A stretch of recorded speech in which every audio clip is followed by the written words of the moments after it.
अस्सलाम वालेकुम। इस हफ्ते की मार्केट को देखा जाए तो मार्केट ने एक sort of mixed reactions show किए क्योंकि in the beginning of the week हमने ये देखा कि मॉनेटरी पॉलिसी की अनाउंसमेंट थी प्लस बजट की अनाउंसमेंट थी on Monday and Wednesday respectively, जिसकी वजह से मार्केट में एक प्रेशर रहा और सेलिंग ही मोस्टली देखी गई फॉरेन कॉर्पोरेट्स की तरफ से, स्पेशली जो कि एक मेन बायर्स मार्केट के अंदर नज़र आ रहे थे कुछ हफ्तों से।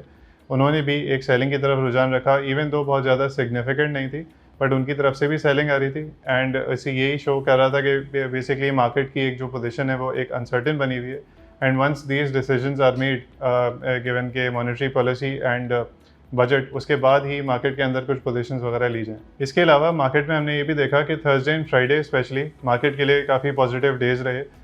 थर्सडे को स्पेशली हमने देखा कि मार्केट तकरीबन 3000 पॉइंट से ज़्यादा इंक्रीज़ कर गई थी, जो कि रिसेंट मार्केट एक्टिविटी में हाईएस्ट ट्रेंड रहा है। और ये यही चीज़ की इंडिकेशन देता है कि जैसे मैंने बताया, लोग वेट कर रहे थे।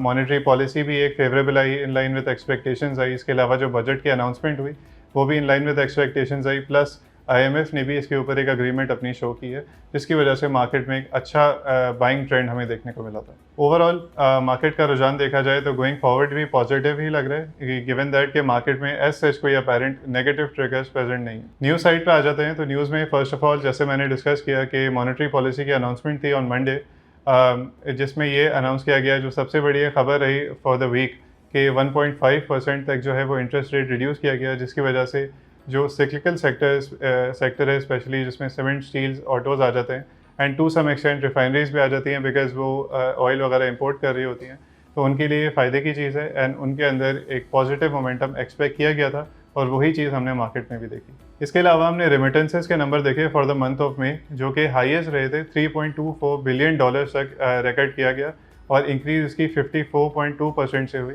और ये भी एक यही इंडिकेशन दे रहा है कि फॉरेन इन्वेस्टर्स भी एंड फॉरेन जो रेजिडेंट्स होते हैं, जो स्लाइटली थोड़े बैक एंड पे थे, रेमिटेंसेस के नंबर्स थोड़े लो आ रहे थे, उनको भी आहिस्ता आहिस्ता एक कॉन्फिडेंस पैदा हो रहा है in the workings of the government and the economy. Automobiles के हवाले से एक सिग्निफिकेंट न्यूज़ मार्केट में हमने ये देखी कि जो इसके मंथ ऑफ मई के नंबर्स हैं, सेल्स नंबर्स हैं, वो 50% से ज़्यादा इंक्रीज़ कर गए थे और यूनिट्स की जो मिकदार है वो तकरीबन 10,000 से प्लस क्रॉस कर गई थी, which is a very good thing for the auto sector. इसमें जो प्रोमिनेंट स्टॉक्स हैं, जिसमें एज कार आ जाते हैं, इंडस मोटर्स आ जाते हैं, इसके अलावा सासगार एंड गंधारा ऑटोमोबाइल्स, इनके अंदर हमें एक पॉजिटिव मोमेंटम देखने को मिला। अब हम आ जाते हैं बजट के ऊपर। बजट की अनाउंसमेंट वेंसडे को थी और इसके अंदर 1.4 ट्रिलियन रुपीज़ तक के न्यू टैक्सेस इंट्रोड्यूस किए गए। इसके कुछ सैलिएंट फीचर्स ये रहे कि सैलरी क्लास पे टैक्सेस इंक्रीज़ की गई और नए टैक्स स्लैब्स इंट्रोड्यूस किए गए। इसके अलावा जो पेट्रोलियम डेवलपमेंट लेवी है, जो कि नॉर्मली 60 रुपीज़ पे चल रही थी, वो 80 रुपीज़ पे इंक्रीज़ की गई।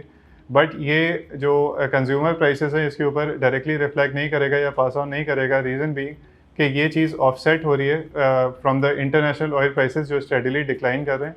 तो आने वाले वक्तों में एक्सपेक्ट ये किया जा रहा है और एक इंडिकेशन यही मिली है कि पेट्रोल के रेट्स और डीजल के रेट्स आगे आने वाले वक्तों में भी रिड्यूस होते रहेंगे। फिर हमने ये देखा कि टेक्सटाइल्स, जो कि एक सब्सिडाइज टैक्स रिजीम के अंदर फॉल कर रहे थे, उनके सब्सिडी को ख़त्म किया गया है और वो एक नॉर्मल टैक्स रिजीम पे आ गए, जिसकी वजह से जो ILP स्पेशली हमने मार्केट के अंदर देखा है वो काफ़ी हद तक सेलिंग की तरफ जा रहा था। सेकंड नंबर पे गुल अहमद और बाकी स्टॉक्स थे जो टेक्सटाइल सेक्टर रिलेटेड है। PSDP के हवाले से भी बजट के अंदर एक सिग्निफिकेंट न्यूज़ ये रही कि जो डेवलपमेंट फंड है उसके लिए 1.5 ट्रिलियन का बजट अनाउंस किया गया, जो कि सीमेंट्स के लिए स्पेसिफिकली एक पॉजिटिव साइन रहेगा। एंड लास्टली IT सेक्टर के जो टैक्सेस हैं उनको अनचेंज ही रखा गया एट 1%, जिसकी वजह से जो IT सेक्टर है, जो टेक सेक्टर है, ओवरऑल जो नोटेबल स्टॉक्स हैं, सिस्टम्स, अवेंसियन, इसके अलावा नेटसॉल हो गया, उसके अंदर एक पॉजिटिव ग्रोथ हमें देखने को मिली। लास्ट सिग्निफिकेंट न्यूज़ इस हफ्ते की ये रही कि फाइनेंस मिनिस्टर ने ये इंडिकेट किया है कि IMF से जो डील है वो बाय जुलाई एंड लॉक हो जाएगी। तो जुलाई में जैसे एनालिस्ट की एक्सपेक्टेशंस यही है कि CPI के नंबर स्लाइटली इंक्रीज़ हो सकते हैं, जिसकी वजह से मार्केट थोड़ी सी प्रेशर में रह सकती है। But due to this news और ड्यू टू इट्स एक्सपेक्टेशंस, क्योंकि ये प्रोग्राम काफ़ी बड़ा है, तकरीबन 7 से 8 बिलियन डॉलर्स तक की बात सुनने में आ रही है, तो इसकी वजह से मार्केट में एक पॉजिटिव मोमेंटम ही ओवरऑल हमें देखने को मिल सकता है। Going forward for the next week, क्योंकि ईद हॉलीडेज़ आने वाली हैं, तो नेक्स्ट वीक में सिर्फ 2 वर्किंग डेज़ रहेंगे, थर्सडे एंड फ्राइडे, जिसमें बहुत ज़्यादा तो मोमेंटम एक्सपेक्ट नहीं किया जा सकता। बट क्योंकि मार्केट के अंदर एज सच कोई नेगेटिव ट्रिगर्स प्रेजेंट नहीं है, तो स्लाइड लेवल्स के ऊपर पॉजिटिव मोमेंटम ही हम एक्सपेक्ट कर रहे हैं। इस हफ्ते के लिए इतना ही, थैंक यू।